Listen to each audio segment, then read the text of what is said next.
প্রধানমন্ত্রী শেখ হাসিনা বলেছেন, গণভবনের দরজা খোলা। কোটা আন্দোলনকারীদের সঙ্গে আমি বসতে চাই, তাদের কথা শুনতে চাই, আমি সংঘাত চাই না।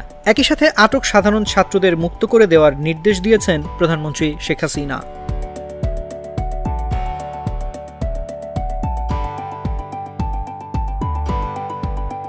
শনিবার গণভবনে পেশাজীবী সমন্বয় পরিষদের কেন্দ্রীয় নেতাদের সঙ্গে বৈঠকে কথা বলেন প্রধানমন্ত্রী।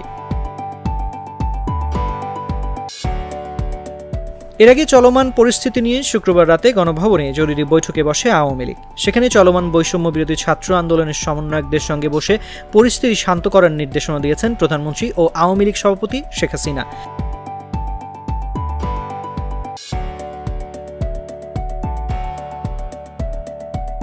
এজন্য আওয়ামী লীগের সভাপতি মণ্ডলীর সদস্য অ্যাডভোকেট জাহাঙ্গীর কবির নানক, যুগ্ম সাধারণ সম্পাদক মাহবুবুল আলম হানিফ ও কৃষিবিদ আফম বাহাউদ্দিন নাসিমকে দায়িত্ব দিয়েছেন তিনি।